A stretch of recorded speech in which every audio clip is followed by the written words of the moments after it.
Good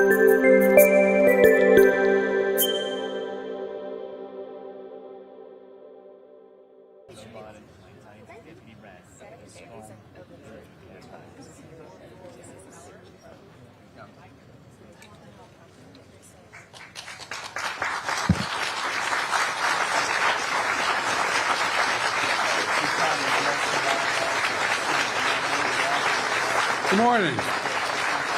Good morning. Good morning. Thank you. Please. Thank you. Good to see this cabinet and staff together here. Thank you.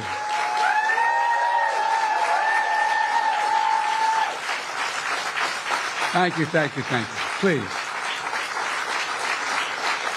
Thank you, thank you, thank you.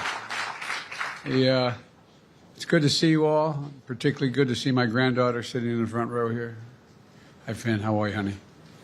For over 200 years, America has carried on the greatest experiment in self-government in the history of the world.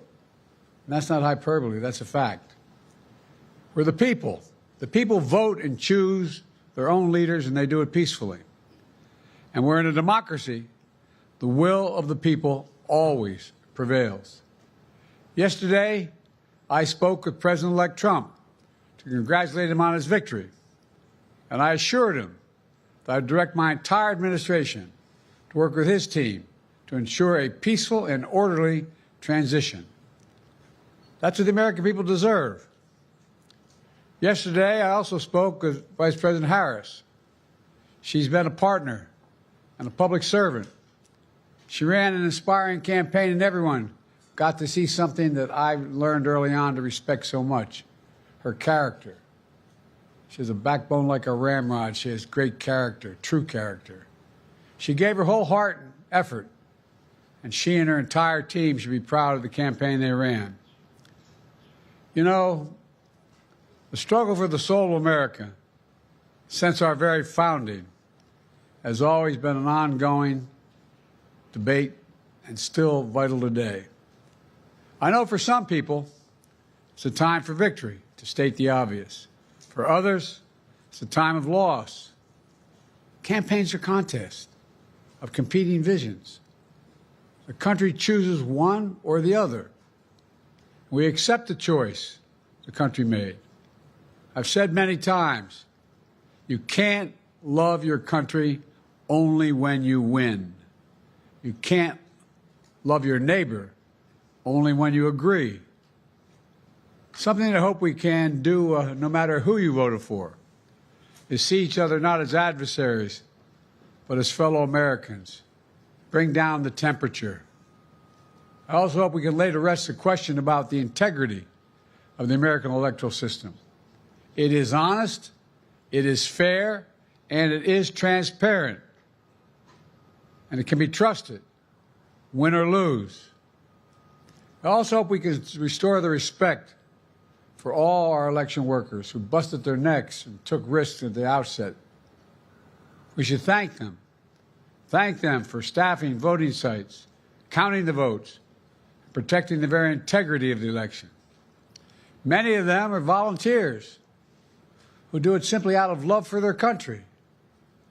And as they did their duty as citizens, I will do my duty as president. I'll fulfill my oath, and I will honor the Constitution. On January 20th, we'll have a peaceful transfer of power here in America.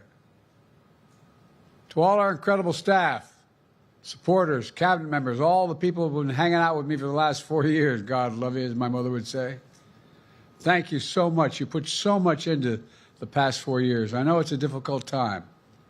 You're hurting. I hear you and I see you. But don't forget all that we accomplished. It's been a historic presidency. Not because I'm president, because what we've done, what you've done. A presidency for all Americans. Much of the work we've done is already being felt by the American people, but the vast majority of it will not be felt over the next 10 years. We have legislation we passed that's just only now just really kicking in. we're going to see over $1 trillion worth of infrastructure work done, changing people's lives in rural communities and communities that are in real difficulty, because it takes time to get it done. And so much more. It's going to take time, but it's there. The road ahead is clear, assuming we sustain it. There's so much we can get done and will get done based on the way the legislation was passed. And it's truly historic. You know, we're leaving behind the strongest economy in the world. I know people are still hurting, but things are changing rapidly. Together, we've changed America for the better. Now we have 74 days to finish the term, our term. Let's make every day count. That's the responsibility we have to the American people. Look, folks, you all know it in your lives. Setbacks are unavoidable, but giving up is unforgivable. Setbacks are unavoidable, but giving up is unforgivable. We all get knocked down. But the measure of our character, as my dad would say, is how quickly we get back up. Remember, a defeat does not mean we are defeated. We lost this battle. The America of your dreams is calling for you to get back up. That's the story of America for over 240 years and counting. It's a story for all of us, not just some of us. The American experiment endures. We're going to be okay, but we need to stay engaged. We need to keep going. And above all, we need to keep the faith. I'm so proud to have worked with all of you. I really mean it. I sincerely mean it. God bless you all. God bless America. And may God protect our troops. Thank you, thank you, thank you.